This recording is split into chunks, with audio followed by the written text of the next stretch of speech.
The world awaits a new pope. Have you ever witnessed the entire world holding its breath just to wait for a plume of smoke to rise from a small chimney? Not smoke from war, not smoke from gunfire, but white smoke. A rare and symbolic signal that appears only during the most pivotal moments in the Catholic Church's history. On May 8th, 2025, St. Peter's Square in the Vatican was overflowing with people. Thousands of faithful gathered from all corners of the globe, merging into a sea of silent anticipation. They didn't come for a concert or a sporting event. They came to witness a moment that could shape the direction of the Church and perhaps the world. They waited for white smoke, the signal that a new pope had been chosen. Just days earlier, Pope Francis, the spiritual leader of more than 1.3 billion Catholics worldwide, had drawn his final breath. His passing left behind a powerful legacy of compassion, humility, and courageous reform. But it also left the Church at a crossroads, in need of a new leader, strong enough, wise enough, and brave enough to guide it through turbulent times ahead. With the confirmation of his death, the Vatican initiated a sacred and secretive process known as the conclave. This is one of the Church's most solemn traditions, where over 100 cardinals under the age of 80 gather inside the Sistine Chapel to vote on the next pope. The chapel doors are sealed. Inside, intense discussion, deep prayer, careful deliberation, and multiple rounds of voting. After each failed vote, black smoke is released. But when one cardinal receives a 2/3 majority, white smoke rises, an age-old signal to the world that a successor has been chosen. Habemus papam, we have a pope. And so it was. At precisely 5:46 p.m. on May 8, 2025, the white smoke billowed into the Roman sky. The crowd erupted in joy, cheering, crying, praying, singing. Millions watched the live broadcast, hearts swelling with emotion. Then came the announcement from the balcony of St. Peter's Basilica. Cardinal Robert Francis Prevost, a name rarely mentioned by the media, was introduced to the world as Pope Leo XIV. But who is he? Why was he chosen among so many esteemed cardinals? What path will he lead the Church down? And what in his story holds the potential to shape a new era for over 1 billion souls? These are the questions we'll explore in the next part of this podcast. Stay with us. The story is only just beginning. The man from Chicago. When the name Robert Francis Prevost echoed from the balcony of St. Peter's Basilica, millions across the world paused in astonishment. It wasn't because they had never heard of him, but because he wasn't the media favorite, the so-called Vatican superstar, or one of the top-listed candidates. Yet it was he, a man from the wind-swept, chilly streets of Chicago, who was chosen to lead the Catholic Church into a new era. Robert Francis Prevost was born in the heart of America, into a family rich in multicultural heritage. Flowing through his veins is not only Italian blood, the ancestral root of the Church, but also the elegance of France, the passion of Spain, and even the profound heritage of Africa. He didn't grow up amidst the marble halls of the Vatican, but in the vibrant and diverse neighborhoods of Chicago, a place where people learn resilience and empathy from life itself. As a child, Robert was curious, contemplative, and remarkably deep. While his peers dreamed of becoming baseball players or astronauts, he found himself drawn to the pages of the Bible, the stillness of chapels, and the profound stories of faith. His family, deeply rooted in Catholic values, planted within him a seed, small, but filled with limitless potential, a seed of belief and service.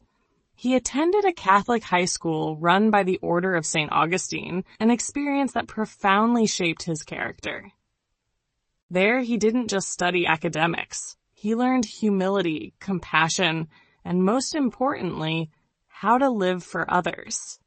Later, he continued his education at Villanova University, a prestigious institution with strong Augustinian traditions, where he not only pursued knowledge but also began to hear a clearer inner calling. While others sought fame and fortune, Robert chose the narrow path, a life of religious devotion. He joined the Order of St. Augustine, known for its commitment to community service, deep study, and humble living. It was not an easy decision, but for Robert, it was the only one that brought true peace to his soul. From a quiet boy on Chicago's South Side to a man in a monk's robe, Robert's journey wasn't paved with glamour. But it was in those silent years, in service often unnoticed by the world, that he forged the strength, discipline, and compassion that would one day prepare him to lead a global church. His story reminds us that greatness is often born in silence, that true leadership doesn't need the spotlight. It needs conviction, humility, and a heart that burns not for power, but for purpose. Missionary calling in Peru. After his ordination, Father Robert Francis Prevost did something few dared to do. He left behind the comfort of his homeland and embarked on a mission to one of the most challenging regions in South America, Peru. He didn't go seeking recognition or titles. He went to serve. Assigned to the vibrant yet impoverished city of Trujillo, he became more than just a priest. In the heart of a community burdened by poverty, migration, and forgotten lives, he became a symbol of hope. He taught canon law at a local seminary, not just as a scholar, but as a mentor shaping future generations of clergy. His lessons weren't confined to classrooms.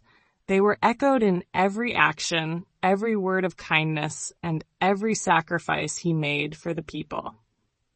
But teaching was only one part of his mission.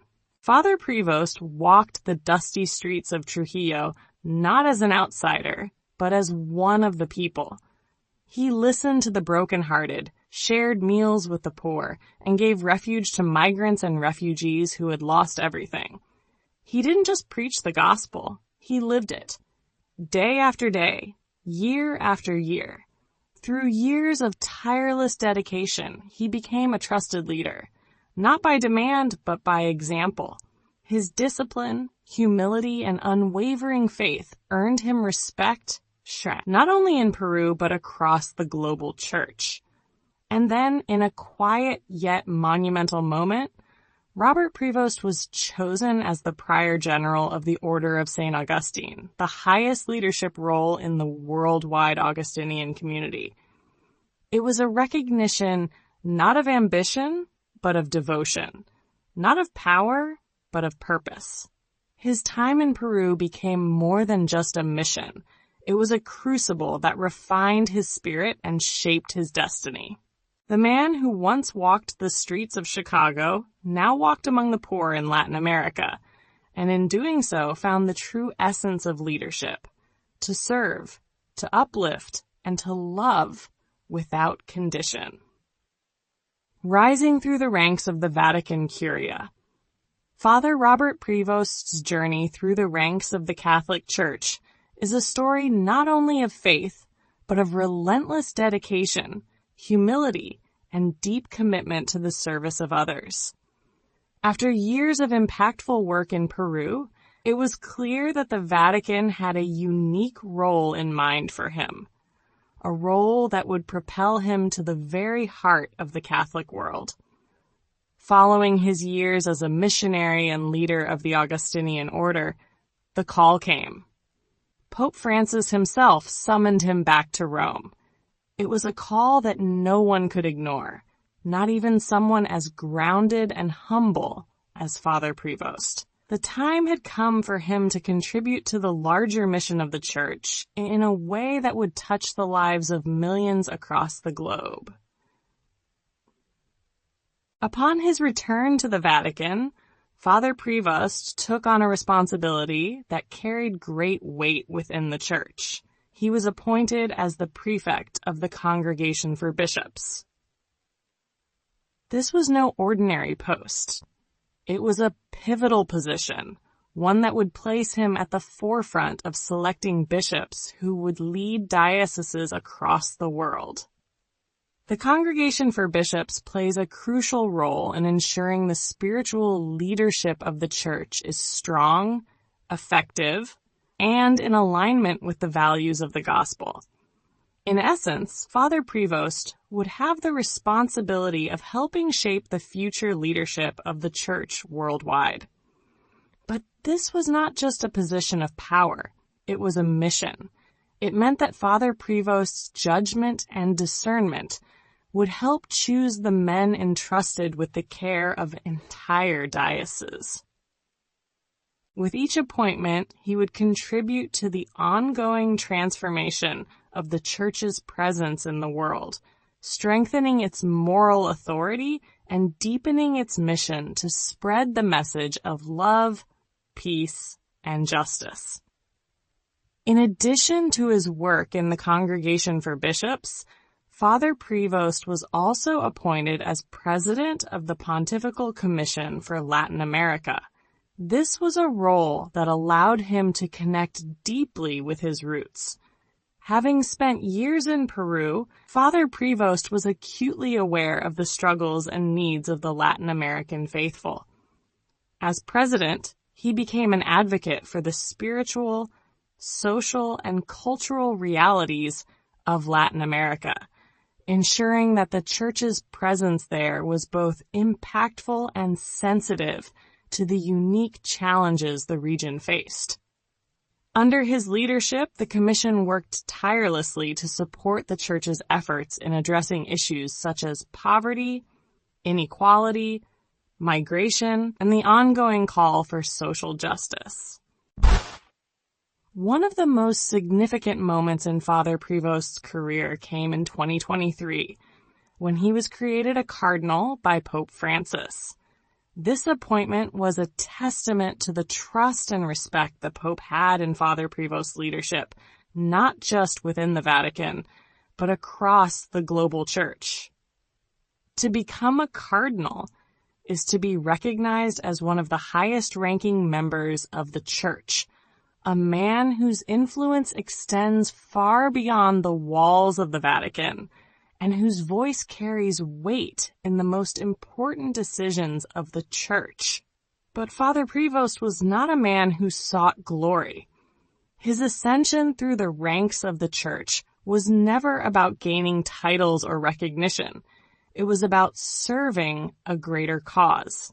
Each step he took in the Vatican, whether as the head of the Congregation for Bishops, as president of the Pontifical Commission for Latin America, or as a cardinal, was always a step taken with a deep sense of duty to serve the Church and the faithful. As he moved through the ranks of the Vatican Curia, Father Prevost also became a key player in Curia reform, a mission initiated by Pope Francis to streamline and modernize the Vatican's internal structures.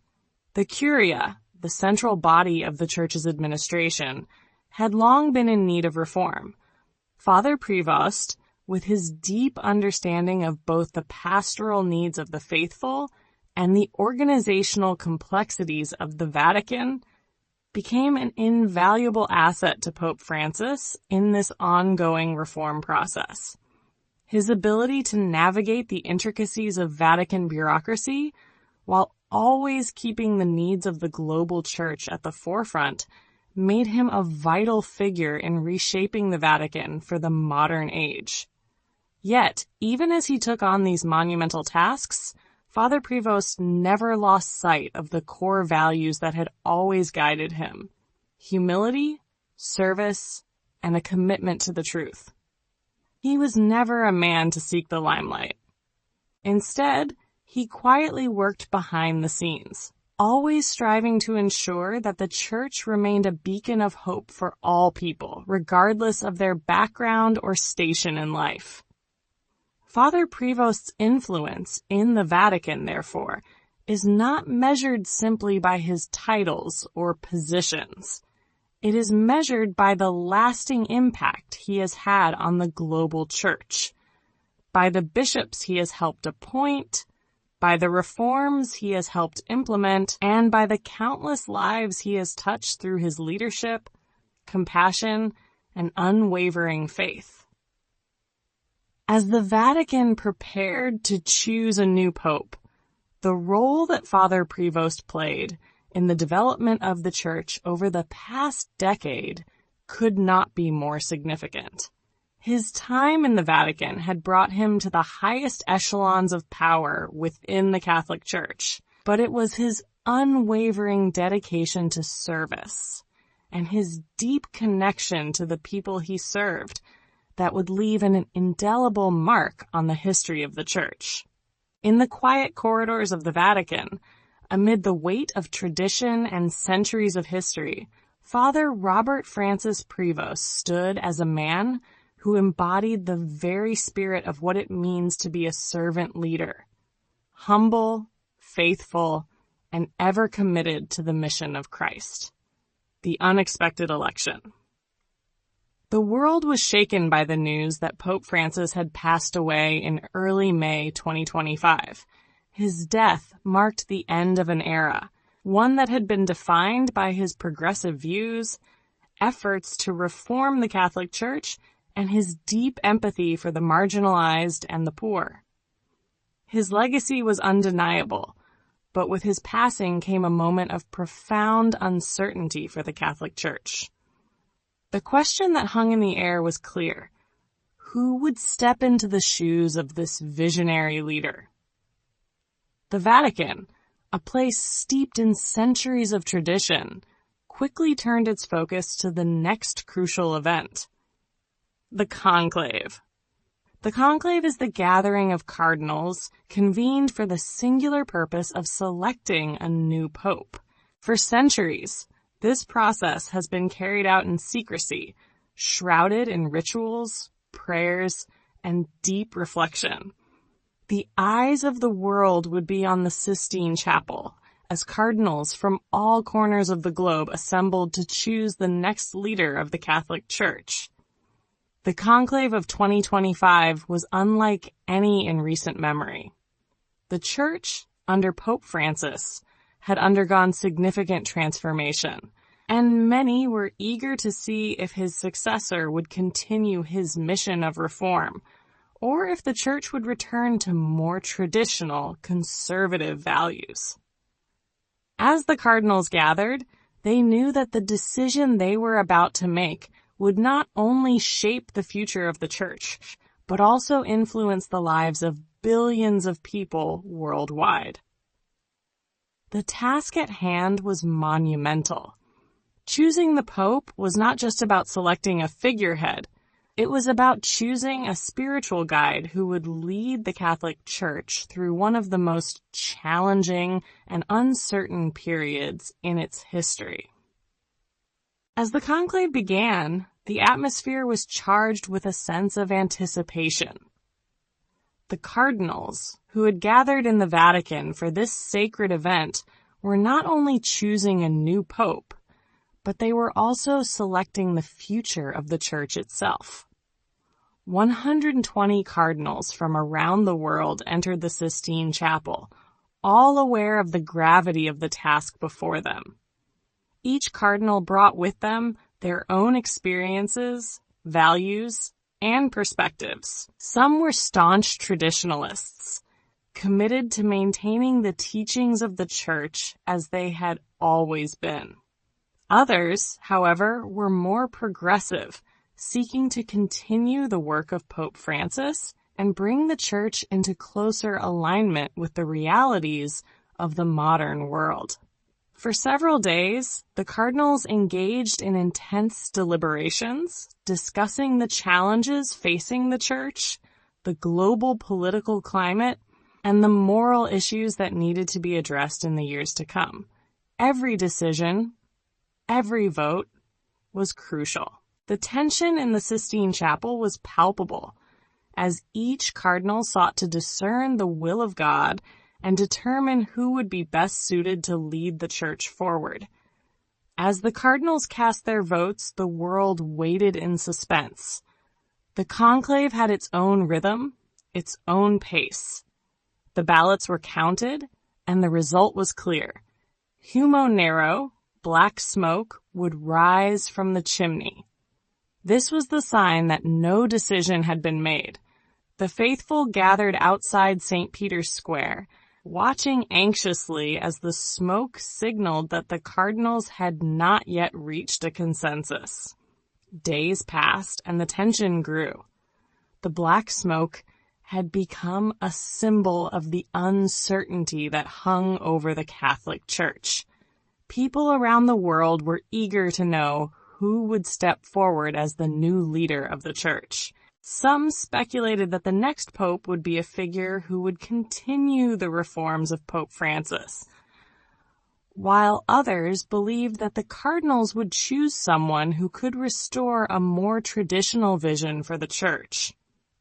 But the decision remained elusive. Then, on the 8th of May, something remarkable happened.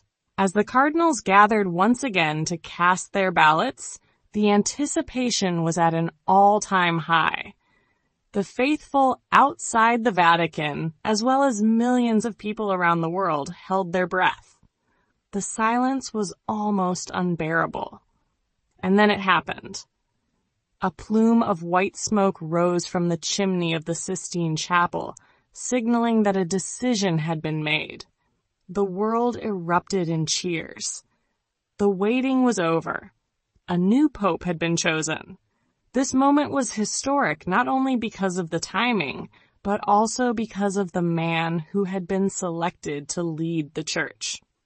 The new pope was none other than Cardinal Robert Francis Prevost, the former bishop of Peru and the head of the Augustinian order.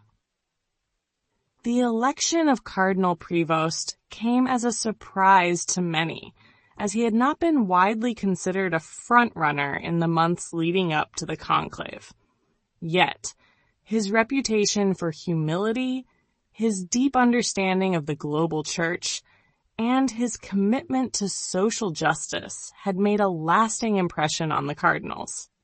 Father Prevost, who had spent much of his life working in mission territories, was seen as someone who could bridge the gap between the church's traditional hierarchy and the growing demands for reform from the global church.